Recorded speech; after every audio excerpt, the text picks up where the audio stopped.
All right, so thank you everyone for joining us this evening. My name is Nolan Groce, and I'm the Planning and Entitlements Manager with Urban Design Partners, and we are representing the petitioner Short Development Group, LLC, on rezoning petition 2025-077.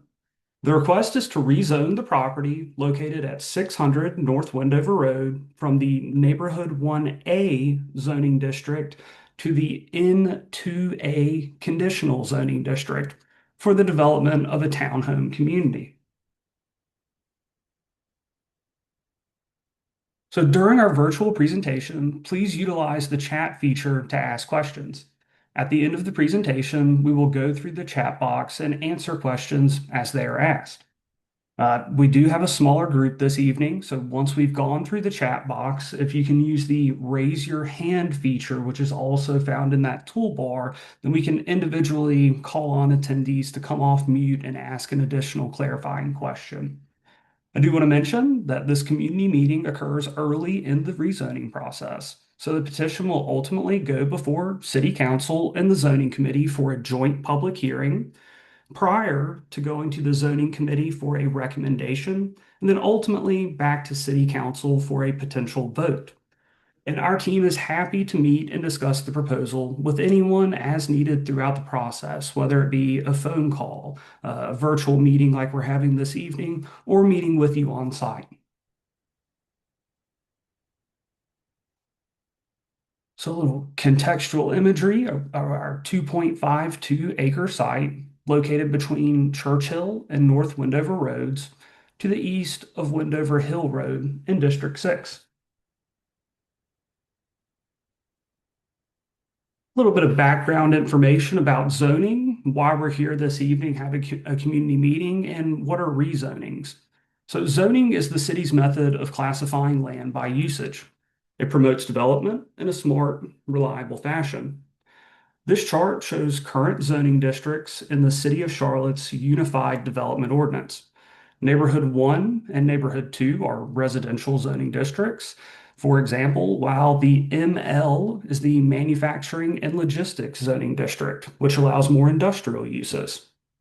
In North Carolina, there are two types of rezoning requests, what's called a conventional request and a conditional request.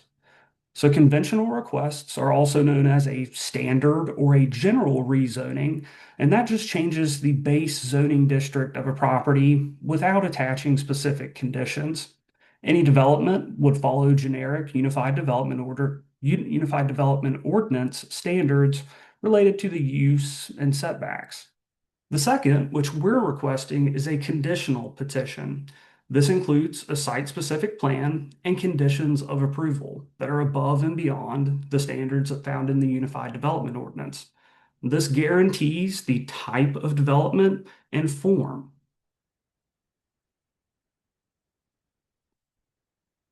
A few additional planning items. The first, which I mentioned, is the Charlotte Unified Development Ordinance, or the UDO.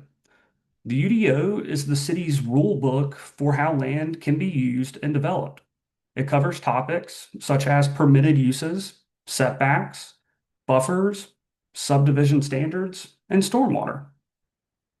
Next is the 2040 Comprehensive Plan. This is a living policy document that provides a vision for Charlotte's growth. It features priorities such as 10-minute neighborhoods, diversity and inclusion, and safe and equitable mobility. And lastly is the 2040 policy map. The policy map takes the vision from the comprehensive plan and applies it to the actual geography of Charlotte. This map helps inform future development patterns on rezoning petitions.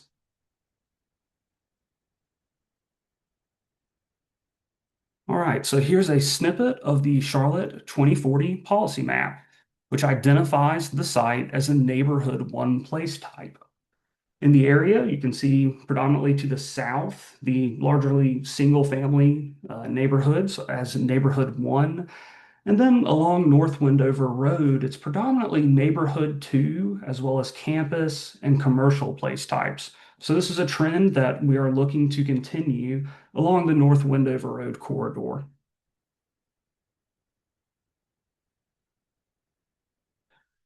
Here's a current City of Charlotte zoning map.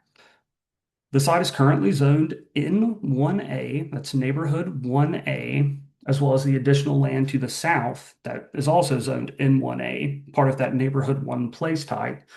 And you can see neighborhood 1B as well. As I mentioned, the higher, more intensive uses, the neighborhood 2 along North Wendover Road is where we see these N2B zonings, as well as office uses. That's the campus zoning district and neighborhood services.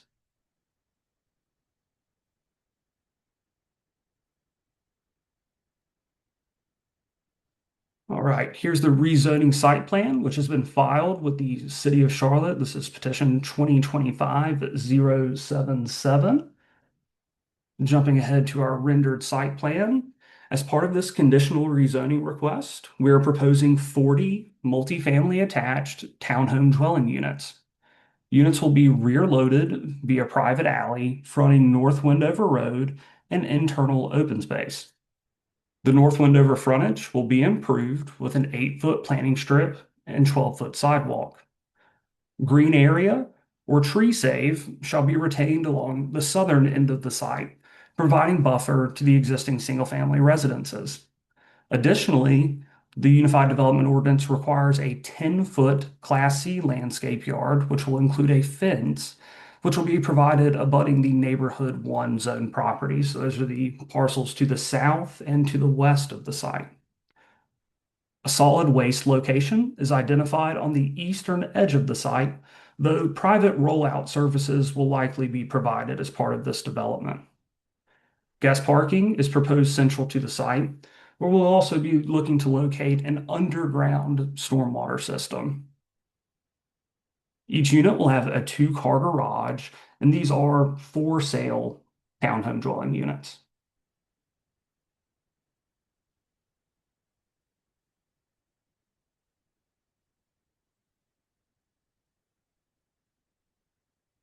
Okay, so here's our tentative zoning petition timeline. As I mentioned, we're early in the process. We start with the community meeting after we file our rezoning petition. So this evening, December 3rd, we're having our petitioner community meeting. We're tentatively looking to go to a public hearing on January 20th of next year. And prior to the public hearing, you would receive an additional mailed notice from the City of Charlotte, much like was sent for the community meeting that we're hosting this evening, but it would come directly from the city. So as long as we follow that track, we would look for a recommendation from the zoning committee on February 3rd, and that's a typo, that should say 2026, then a possible council decision on February 19th of 2026. And again, this is subject to change. It cannot be any faster than what's proposed here. It could take additional time if we need to have further conversations with members of the community, members of city staff, the City Department of Transportation, if there's any outstanding issues, as well as City Council. So the petition timeline cannot accelerate quicker than what is proposed, but it could take longer if we needed to defer a public hearing or defer the zoning committee meeting. So with that being said, we'll transition over to the question and answers portion of our meeting. Again, my name is Nolan Groce. This is our contact information. This was provided on our community meeting mailers. You can email us at rezoningurban.com or reach us via phone at 704-334-3303. And within the next few days, we will post a recording of this presentation on our website at urbandesignpartners.com. And once you reach our webpage, you will select the rezoning tab. So with that being said, I will jump back to our rendered site plan. I'm going to have to switch screens. I apologize, to find a chat feature.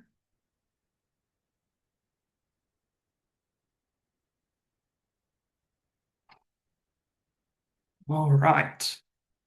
The first question this evening is from Philip James, and the question is related to topography. The topography is severely sloped. What do you see as the approach? So, yes, there is significant topography on this site, and I have a snippet here reviewing the topography of our site. Our site's outlined in this blue feature, and I drew in from Polaris the existing home footprint so we would know where they are on this map.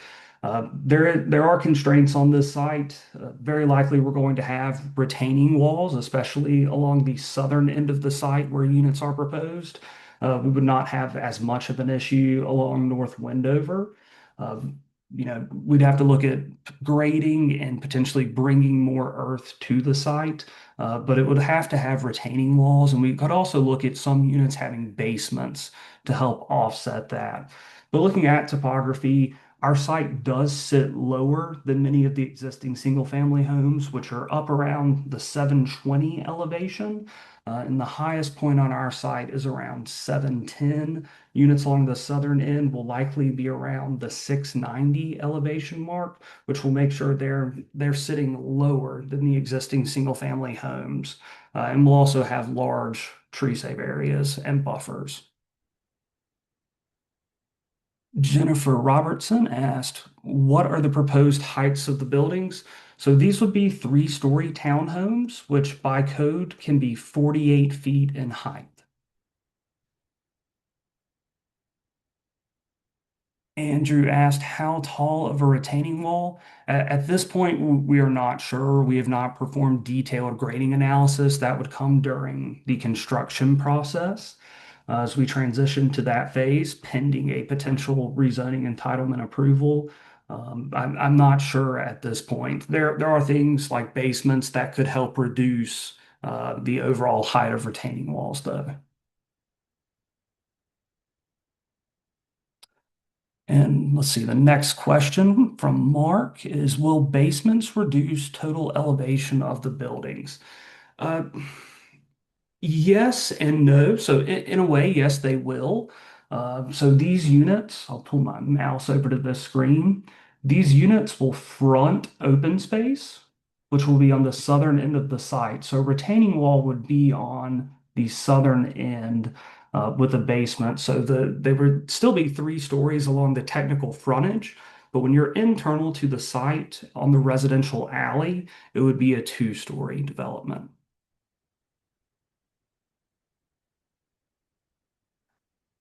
All right. Jennifer asked, does the developer intend to develop in-house or sell the site once entitled? My understanding is that the developer intends to build this site once it is entitled. He's built a variety of projects throughout the Charlotte area. He is a home builder and does intend to build these units.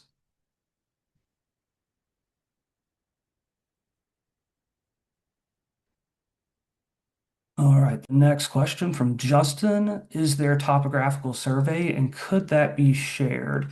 If not, would that be done before the zoning decision? Hard to envision where retaining walls would be based on the images shown.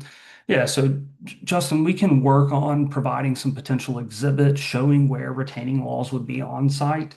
Um, we would not ultimately know the final height of walls until we get into the detailed construction process, but that's something we can look to provide.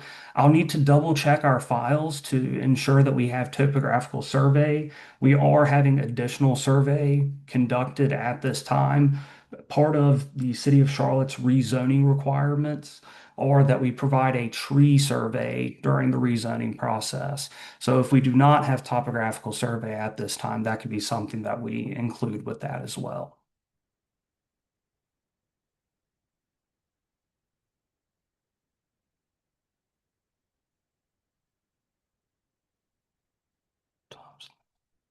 Okay, Andrew, can you clarify from our home perspectives what exactly we would see? Would it be the rooftops? So depending if your home is it's a little bit difficult to see because offside is grayed out in this image. The existing homes are at the very southern end of this image. So there's significant trees in this area as the site drops down. So For the large part, you would see an existing buffer. We're keeping all of the existing trees along this southern property line as part of our required tree save area. We would then also be required to install a fence and potentially add additional plantings as part of the 10-foot Class C landscape yard. So there would be significant vegetation. I don't know that you would necessarily look down on rooftops though. But no, they would not be looking down on you because this site sits significantly lower, which is a benefit. Mark asked, how extensive will plantings be on the southern border? Mark, I apologize. I don't know the planting standard for the 10-foot buffer off the top of my head, but that's something I can follow up with you after this meeting and send you that information.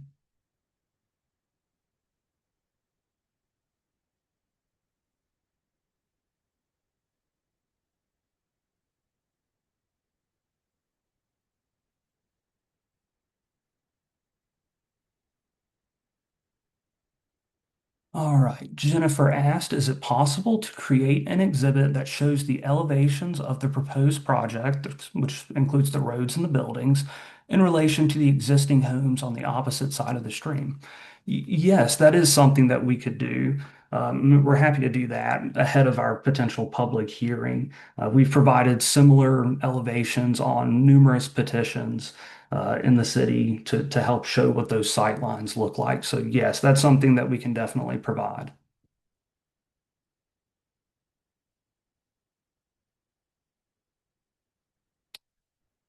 All right, Justin asked, let's see. The southern row of homes might have basements, but the access is on the northern side of the units. Would the basements be underneath the garage in those case, or would another road be needed? So no, there would not be another road as we're looking at the site plan. The road, this proposed private alley would be where it's currently proposed, running between the two rows of units, be it the row fronting North Wendover Road and the row at the southern end of units. So we would have to look at additional design to make sure that the garage areas would be able to support the load with a potential turn down basement on those units. Yes.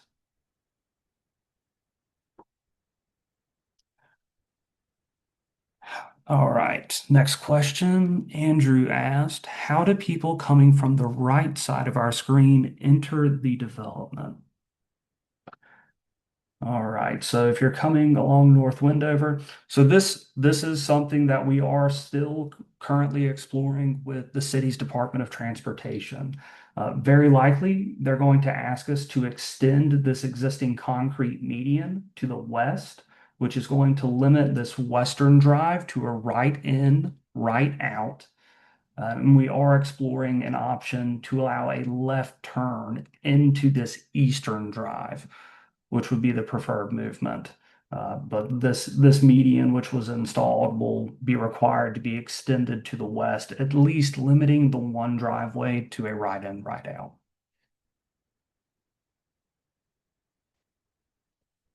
Jennifer asked, has there been other site plans considered by the development team with lower density? So, no, not at this point, Jennifer.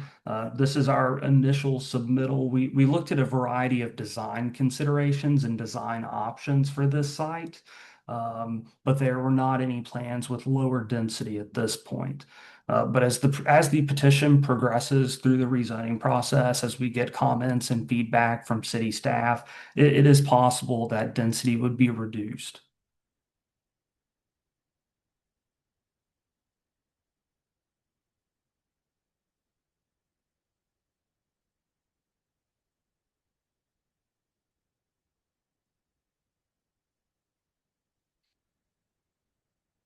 Jennifer also asked, has a traffic study been completed? No, there is no traffic study associated with a project of this scale. The trip generation figures provided by the city do not meet the threshold for a traffic study.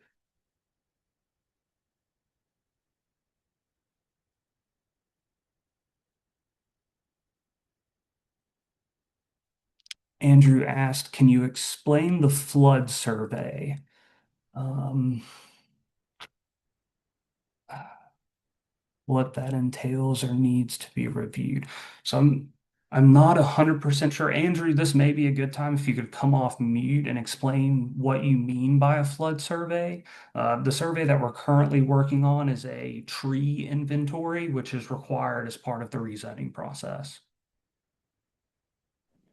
Yeah, I think I was taking a look at there said there was like some like flood survey that needed to be conducted um, before this. I wasn't sure. We have like a creek back there, Mhm. and I wasn't sure if that would what you guys are building back there, if that would be impacted at all. Okay, Um, that helps. So yes, we would have to have a wetland delineation, confirming, that yes, there is a stream out there, that it's a perennial stream, but we do have a PCO buffer, and it's a little bit difficult to see with the rendered plan. There's this call out here, existing buffer, and there's a thin line work that goes through the site. Might be a little bit easier to see on this plan. But there is a stream buffer here on our site that we cannot encroach. And if we do, there are encroachment penalties, if you will. and can you explain this gray area on this map or in this photo, what exactly that entails, this gray zone? Yeah, so the grayed out area is our tree save area where we will not be encroaching. We're retaining all existing tree canopy. And how much is that space roughly? I don't have the exact calculation on this plan. We're required by ordinance to retain at least 15% of the existing canopy, which is just over 16,000 square feet. Okay, thank you. Yeah, you're very welcome. Thank you for your questions.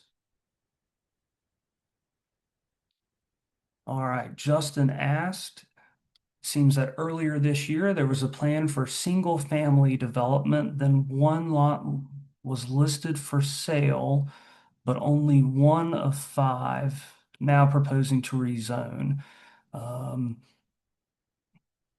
Unfortunately, I do not have any additional context on this. I'm not aware of any of these parcels being proposed as for sale or single family.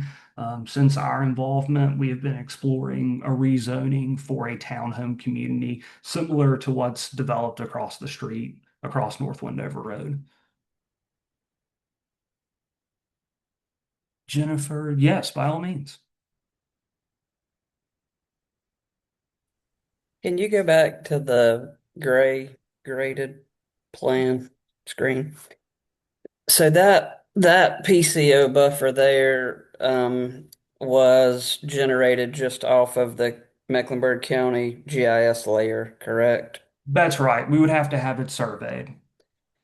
All right. So that buffer could very well, because I think the stream is further north Hmm. than where that buffer is illustrated. And so that no disturb PCCO buffer could very well move further north into the development area, I think. That's correct. So, and if that is the case, then some of these units would very likely go away. All right, thank you. Yeah, thank you.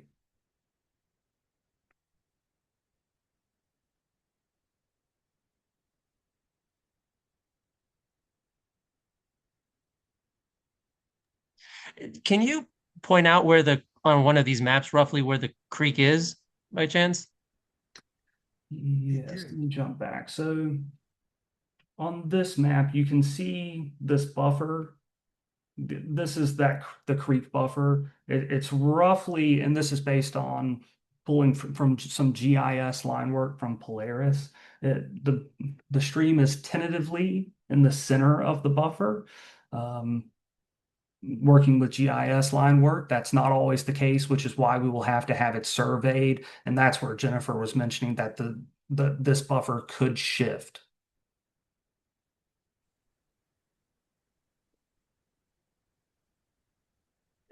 Whenever that work is completed, May we get a copy of that?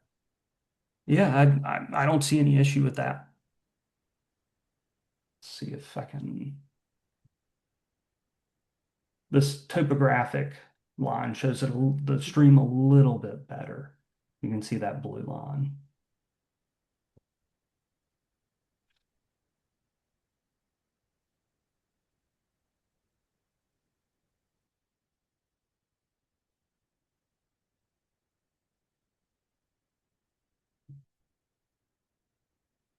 All right. Well, the chat box has slowed down. So if there are any additional questions, feel free if you can use the raise your hand feature or just come off mute and go ahead and ask any additional questions that you might have. Is the buffer entirely on their property, or is it possible that it also encroaches on kind of the properties on the like bordering there as Yeah, well too? that's a great question. No, the required landscape yard is entirely on this property. It's not allowed to encroach any offsite areas. Okay. But Andrew, the stream buffer does encroach on Yes. both sides. Yes, the stream buffer impacts, let me jump back. The stream buffer would impact all of these parcels along the stream.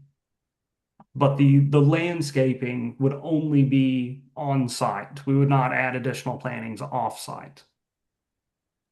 I guess when you guys were doing the tree survey, it factors in like that. You said like 16,000 square feet or something, but does that factor like the buffer? I guess that stream buffer on our side then too, or no? So the minimum square footage is the physical land area that we're required to retain existing trees within. It's not in relation to the stream buffer. It's the amount of land area where we retain tree canopy on site.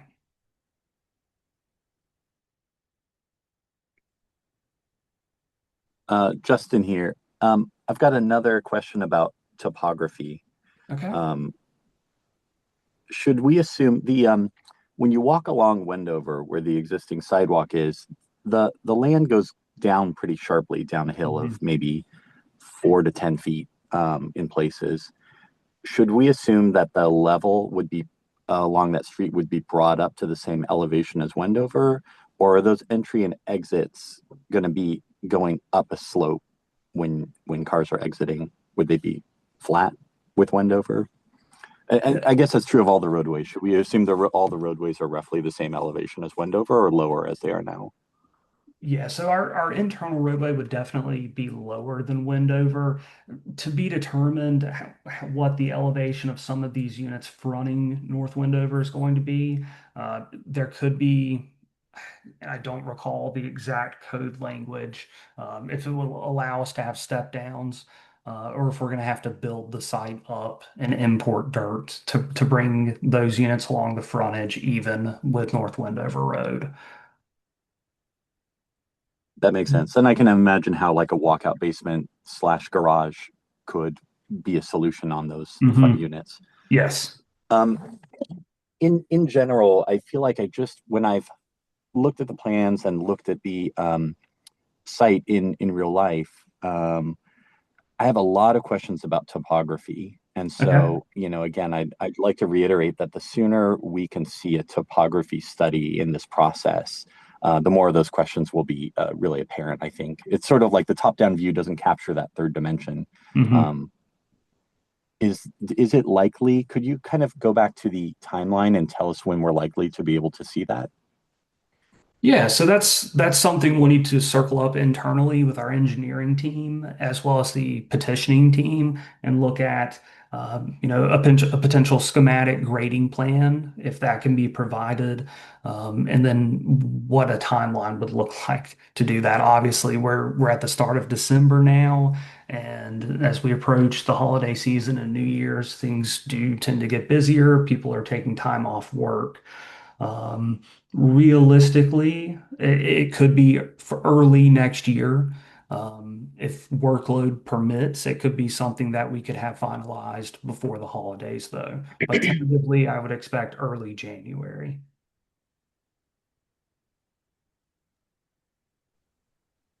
What required storm event would have to be retained on site?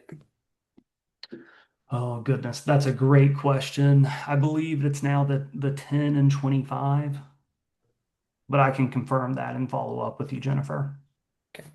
I'm also here as well, Nolan. This is Heather with Urban Design Partners. We design for I'm an engineer here on staff. We design for the 10, 25, and making sure the 50 is there as well. And then the 100-year would trigger a flood study of that creek back there.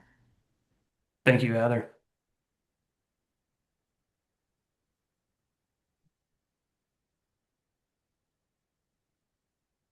And so are you going to do a study that determines what a 100-year storm would look like?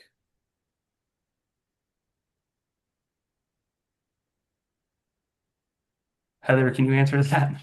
Yes, absolutely. In the full construction document phase, we would be doing all of that for the calculations for the engineering report. Absolutely.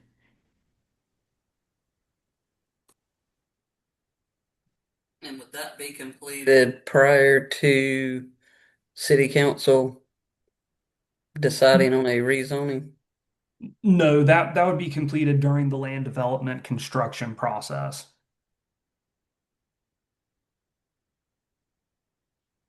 Unless they made it a condition of the rezoning. Potentially, I have not seen that occur. There's a lot of variables at this stage, final impervious ratios, amenitized open space, things that would change calculations during the rezoning process.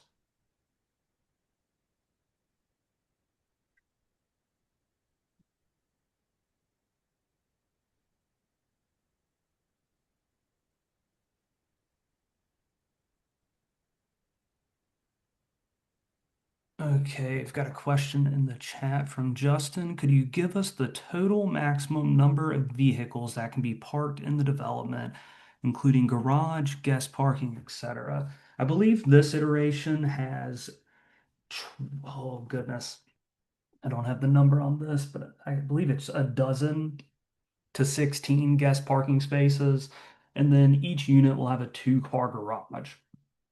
So these do not have driveways. They have a 5 to 7 foot driveway pad, which does not count as a parking space.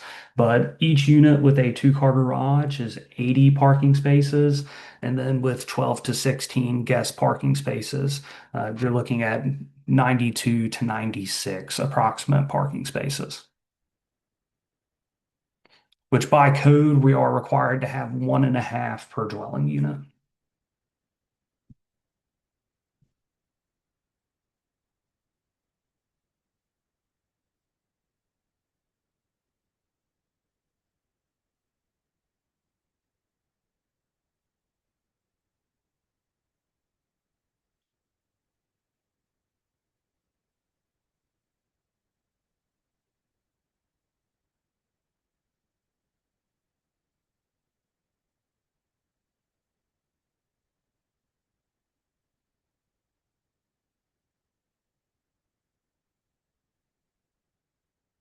Okay, Jennifer asked, would units along the stream front the stream?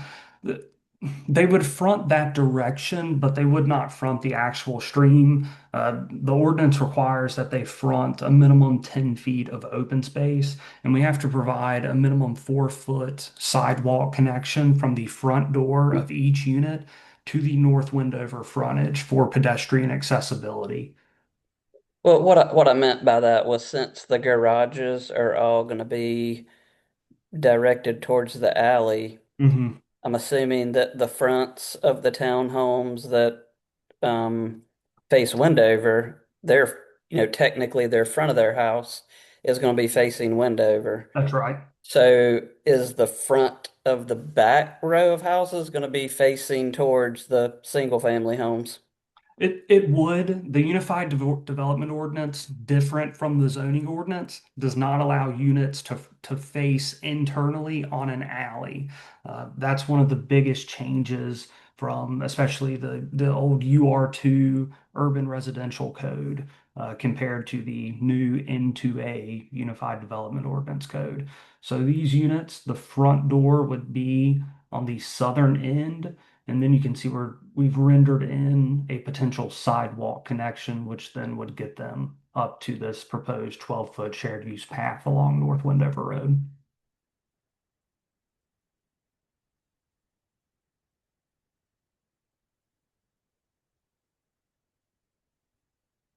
Kelly asks, what is the maximum slope you are figuring for the two curb cuts, and how would that impact the FFE?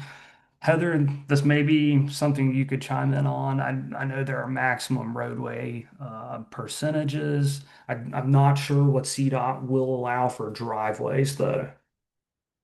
And if not, Kelly, this is something we can follow up with you on. We could absolutely follow up on it.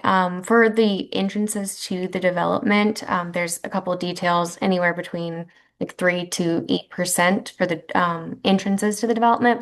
For the driveways for the homes, I think the maximum is around 10%, but we typically try to keep it a little bit lower than that. Awesome. Thank you.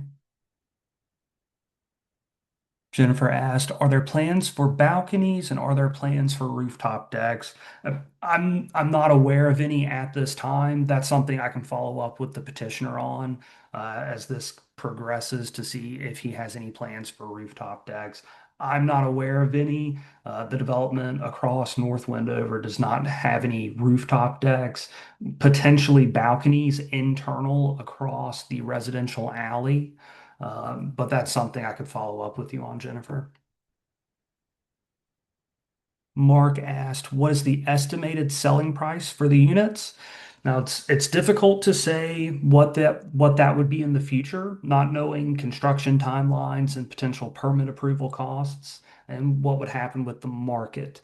But at today's market value, we were looking at a $600,000 unit.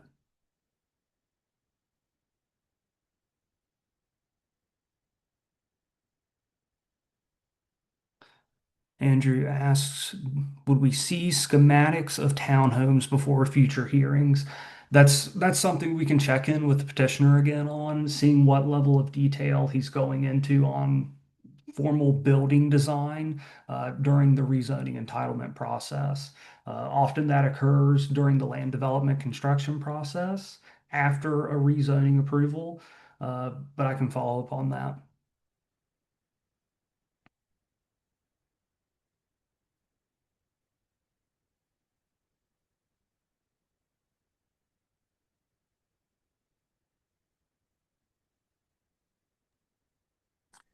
I'll just ask this quickly. You had mentioned that there was a requirement for some type of fencing, especially where it borders other lots zoned differently along the southern part, I believe.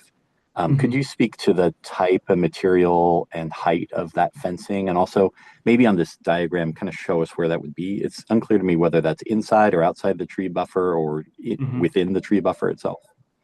Yeah, so it would be within the 10-foot landscape yard.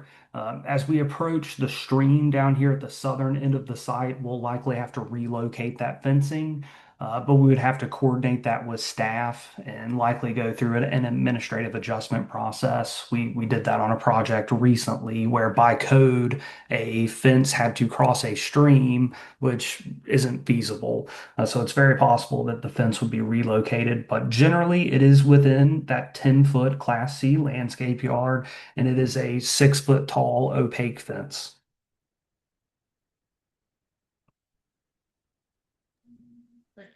Quick question. There's a lot of just maybe a point of clarification, but there's a lot of bamboo back there. Does that fall under still technically the tree canopy and all that, or no? Because in It terms would of not. actual trees, it's more bamboo, which more of like a weed type thing. Yes, and I believe urban forestry looks at bamboo as an invasive, so that would not be counted to our credit. So the bamboo would not be as part of the proposed green area, correct? Correct. It would have to be a canopy, which, and I do believe that bamboo is considered invasive, but can double check the tree manual. So it's possible then the proposed, 'cause like I said, from our backyard, you see predominantly bamboo. We don't have Mhm. many trees back there, so this proposed green area open space could actually end up being smaller if bamboo's not included as that? If that's the case, then we could be looking at a scenario where replanted tree save may be required by the code. But that's something our tree survey will help us understand more, which is why the city started requiring tree surveys for rezoning so that we better understand the amount of specimen and heritage trees on site to ensure we're meeting the proper canopy retention during the Thank you. rezoning process, especially before we get to land development. Yeah, thank you.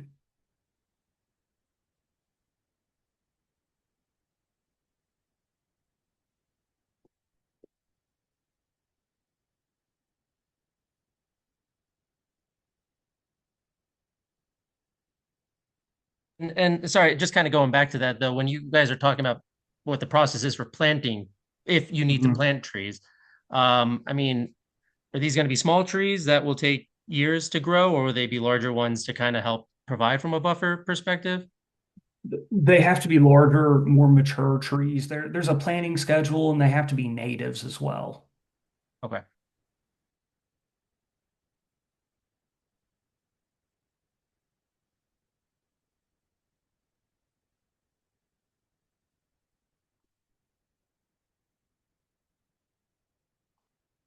All right, well, I'm not seeing any additional questions in the chat box. So if there are none, I'm going to jump a few slides ahead and remind everyone again, feel free to contact us. We're more than happy to have a phone call to meet anyone on site to schedule an additional virtual meeting with you.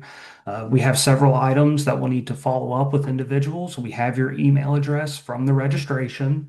So we'll be following up with the petitioning team and our internal project team and getting answers to you as timely as possible. Should you have any questions in the meantime, please do not hesitate to reach out. Email rezoning@urbandesignpartners.com and include that petition number 2025-077. We have several team members that monitor this email address, so we will respond to you in a timely manner and ensure your questions are answered. And a reminder that this community meeting is being recorded and it will be posted online at our webpage, urbandesignpartners.com, and then you'll go to the rezoning tab so you can review this presentation as well. But with that being said, I want to thank everyone for attending our virtual community meeting. We appreciate your time. We appreciate your feedback and all of your thoughtful questions. We look forward to continued conversation on this rezoning petition, and I hope everyone has a great evening.